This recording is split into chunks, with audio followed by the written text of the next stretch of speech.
cuando venía un juicio de Dios al pueblo, le decía a Moisés: Aarón, toma tu incensario, donde se depositan las oraciones del pueblo, y vete en medio del campamento y ponte a orar para que Dios tenga misericordia y quite su juicio de en medio del pueblo. O sea, la oración puede obrar para que Dios quite el juicio que hay sobre la tierra, pero necesita que estemos intercediendo. ¿Qué necesita? Si no hay intercesión, Dios no puede actuar, porque Dios busca a alguien que se ponga en la brecha. Diga, ponernos en la brecha. Lucas capítulo 9, verso 18. 9, 18.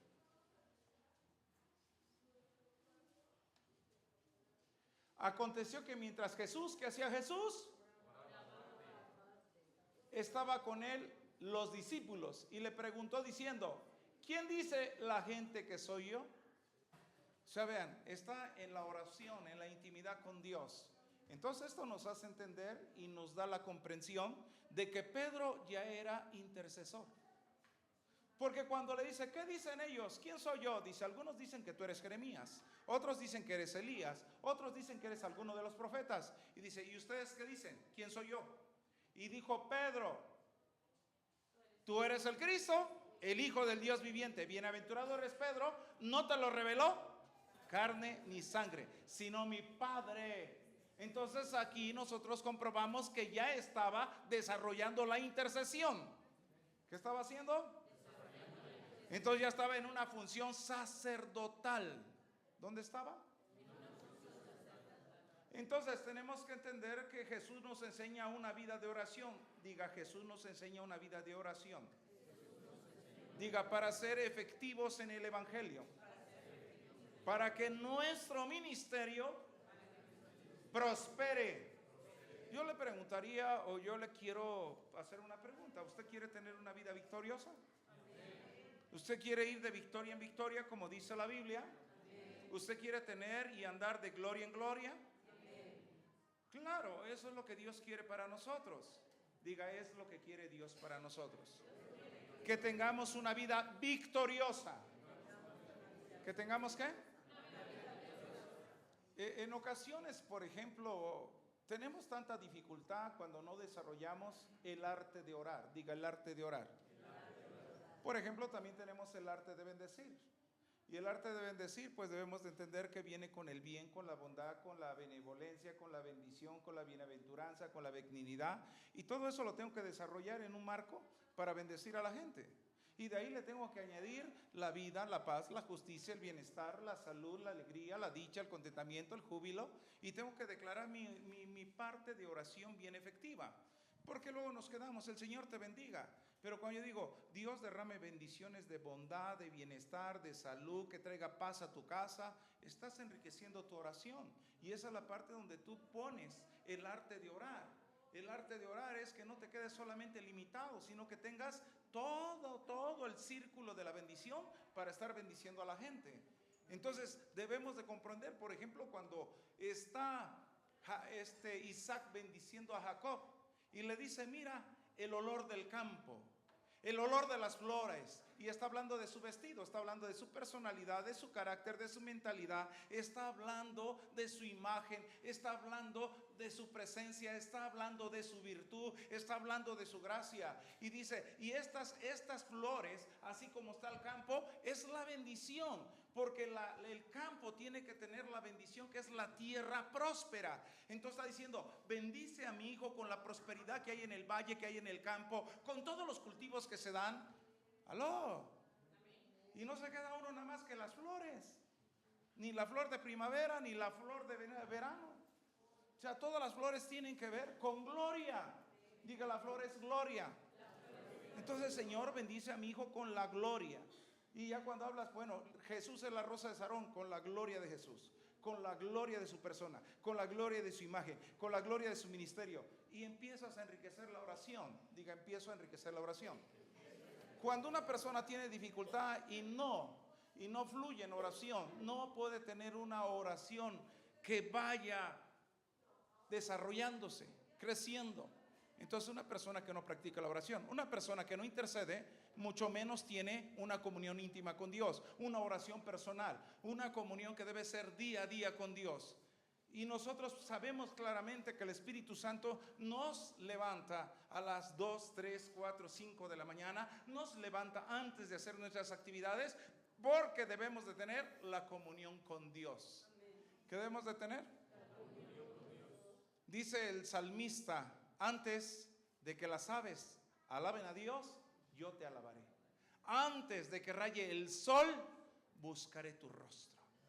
Entonces debemos de estar activos en esa parte. Diga, debemos de estar activos. Debemos de entender y de conocer cómo es la actividad que nos lleva a agradar a Dios. Por ejemplo, muchas cosas se logran en intercesión, pero luego nosotros queremos hacerlas en liberación, queremos hacerlas utilizando otras gracias, cuando lo elemental es la intercesión. ¿Qué es lo elemental? Pero ¿cuál es el requisito? Orar con fe, orar con esperanza. Y ese es el requisito. La Biblia dice: y todo lo que pidas, creyendo con fe, lo recibirás. Porque sin fe es imposible agradar a Dios. Entonces necesitamos que nuestra oración tenga fe. Debemos de creer. Diga, debemos de creer. Por eso nuestra oración, cuando viene y es respondida de Dios, es porque nuestra fe está activa. Si ya oramos y tenemos la certeza, la confianza, si el Señor nos responde en medio de la intercesión, vamos a creer que Dios ya lo hizo. Y aparte de ello, la palabra dice en el Salmo 107, verso 20, envió su palabra, los sanó y los libró. Entonces debo de recibir la palabra del Señor. ¿Qué debo recibir? Entonces la palabra, diga, la palabra revelada. Y cuando Dios envía su palabra, ya viene el hecho, el prodigio, la maravilla que Dios quiere hacer. Ejemplo, vamos a leer Ezequiel, capítulo 22, el verso 29 y 30.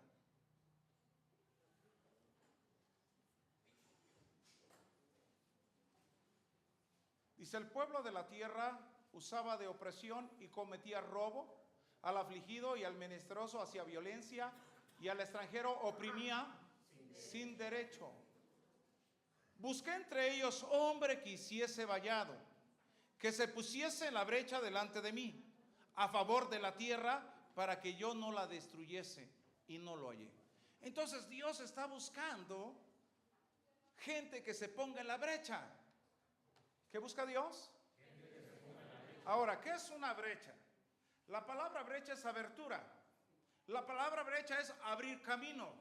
La palabra brecha quiere decir que en medio del espacio donde están las murallas tiene que haber un camino para penetrar ese reino, ese lugar que está dominado por un círculo de maldad. ¿Por qué?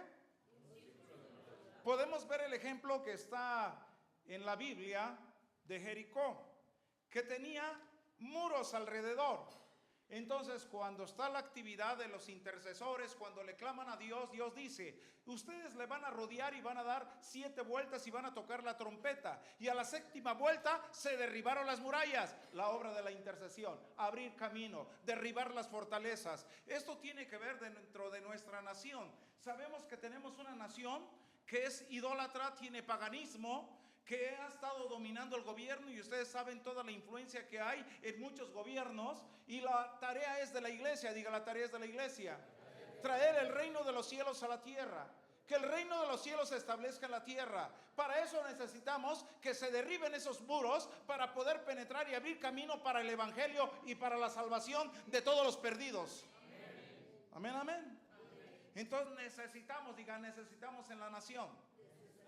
Por eso nos dice la palabra: oremos por los gobernantes, por los que están en eminencia. Cuando oramos por nuestros presidentes, por nuestros gobernadores, dice: ustedes van a vivir quieta y reposadamente.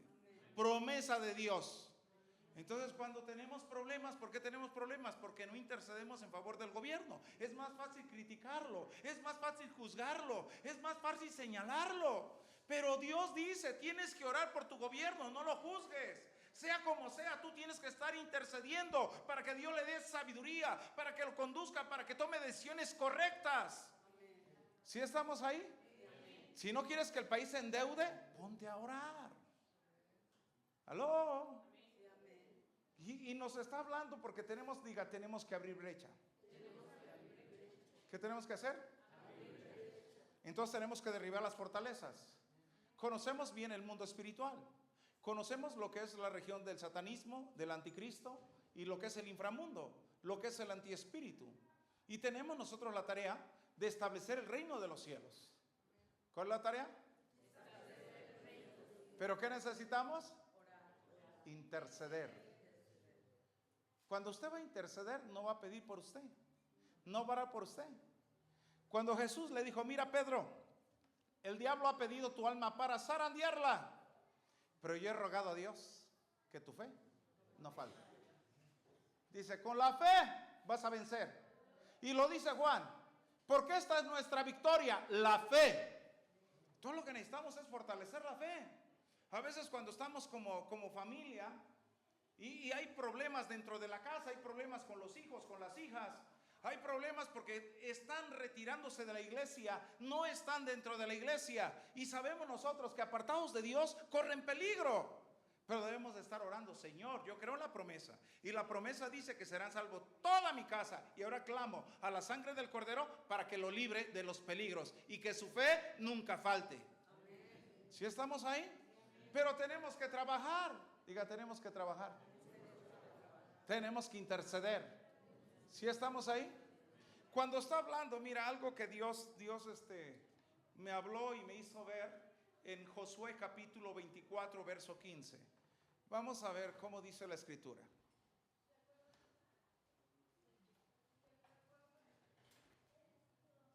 Podrán poner excusa, podrán decir: es que no me llevo bien, es que no me dejan participar, es que yo quiero hacerlo de esta manera. Son excusas. Cuando alguien quiere servir a Dios, es de todo corazón. La Biblia dice claramente en Deuteronomio 10:12, ¿qué pide Jehová de ti? Que le sirvas y que lo ames con toda tu alma y con todo tu corazón, que guardes sus preceptos y sus mandamientos. Entonces no hay pretexto. El problema que tenemos aquí lo dice: si mal os parece servir a Jehová, escogeos hoy a quien sirváis, si a los dioses a quienes sirvieron vuestros padres cuando estuvieron al otro lado del río, o a los dioses de los amorreos, en cuya tierra habitáis. Pero yo, o sea, quiere decir, no hay pretexto. El problema que tienen para no servir correctamente a Dios tiene que ver con la idolatría, tiene que ver con los dioses de sus padres, tiene que ver con los dioses de la región, del lugar donde ustedes se establecen. ¿Aló? ¿Aló? Entonces, ¿cuál era el problema? La idolatría, que no se ha liberado. Pero Josué todavía dice: pero yo y mi casa. Entonces, cuando alguien se pone a orar, a interceder en favor de la familia, del matrimonio, y todos vienen a la casa de Dios con la intención de servir, de agradar a Dios, porque a Dios le debemos de servir y lo debemos de adorar. Cuando tenemos esa intención, entonces son familias integrales que tienen capacidad para interceder por las familias que están en el mundo, por las mismas familias de su región, de su lugar, de su comunidad, para que vean que Dios tiene poder para transformar. ¿Qué tiene? Y entonces así vamos a impactar a un mundo lleno de maldad, lleno de divorcio, lleno de separación, de la disfunción, de la desintegración familiar, de los problemas que están en casa, sabiendo que en Cristo está la respuesta, pero necesitamos interceder en favor de los necesitados. ¿Qué necesitamos? Ahora vamos a ver dentro de la iglesia. La iglesia debe de entender lo que dice Hebreos. Y en Hebreos dice: orad por vuestros pastores. ¿Sí dice así? Entonces debemos de estar orando por los pastores.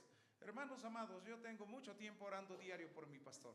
Y no solamente por mi pastor, los que están siempre con nosotros reunidos en las oraciones, en la intimidad, oramos por muchos pastores amigos, oramos por pastores que no conocemos, intercedemos en favor de sus vidas, oramos para que ellos sean bendecidos con la presencia del Espíritu Santo, que tengan avivamientos, que tengan cursos preciosos, que Dios se derrame en los lugares donde ellos predican. Entonces estamos intercediendo, y una de las intercesiones a favor del ministerio la podemos ver en Éxodo capítulo 17. Está Moisés y el pueblo está en una guerra. Diga, el pueblo está en una guerra. Porque lo dicen, y el pastor ni se da cuenta, y el pastor ni sabe, y el pastor ni ora por nosotros, y el pastor no nos ve. Bueno, pues cuando vengo yo a orar y ayunar aquí a la iglesia, me gustaría que ustedes vinieran, para que vean los tiempos de oración, para que vean que oramos y por quién oramos.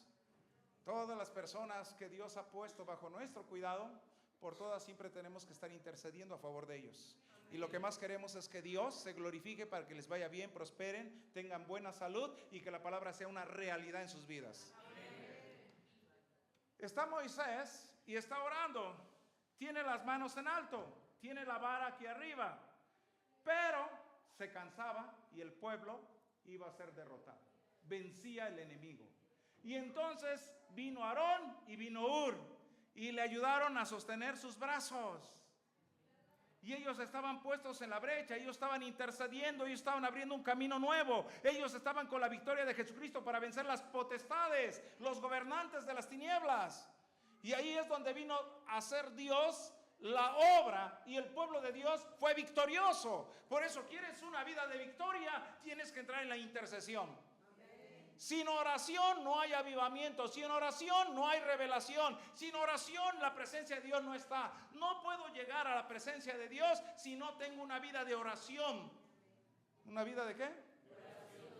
Por eso cuando está hablando Zacarías y se presentó donde está el altar del incienso, que es la puerta para el lugar santísimo, aquí Zacarías se puso, vino un ángel y le dijo: Zacarías, tu oración ha sido escuchada, tu mujer va a dar a luz un hijo. Pero era el incensario y la gente estaba afuera, el pueblo estaba afuera intercediendo. Y las oraciones, así como fue contestada a Zacarías, todo el pueblo recibió contestación de sus oraciones. Entonces no diga: Dios no me escucha, Dios no me oye. Dios está atento a la oración del justo. ¿Dios qué?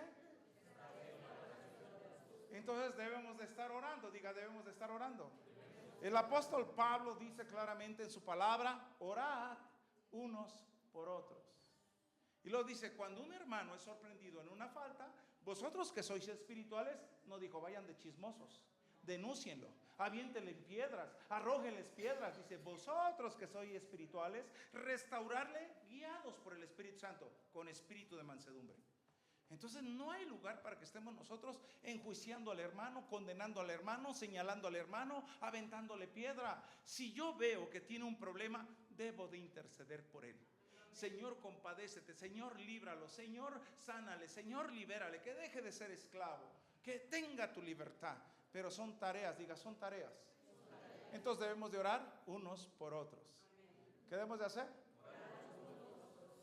Y dice: exhortándonos los unos a los otros. Vamos a leer Romanos capítulo 8, verso 33 y verso 34. ¿Sí está o no está? Yo quiero que en esta tarde reciban espíritu de intercesión.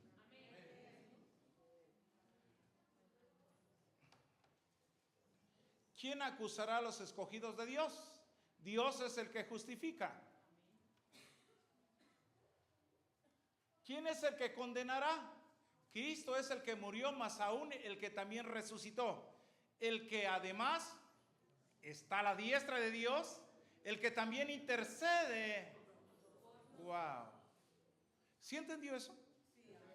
Dice: bueno, nosotros como tenemos una debilidad, nosotros como somos humanos, dice por ahí en el Salmo 32, que somos como la hierba, que somos como la flor que se marchita. Entonces tenemos debilidad, podemos pecar, podemos, pero no quiere decir que vivamos en pecado. Podemos caer en un error, en un enojo, en una ira, en un deseo, en una pasión. Podemos caer en algo malo, pero te tienes que arrepentir. Cuando tú te arrepientes, confiesas tu pecado, dice, y el que confiesa su pecado, la sangre de Cristo Jesús le limpia de todo pecado. Entonces, porque el Señor es intercesor, intermediador para con nosotros. Por eso Primera de Timoteo capítulo 2, verso 5 dice que Dios puso un mediador entre Dios y los hombres, a Jesucristo, hombre.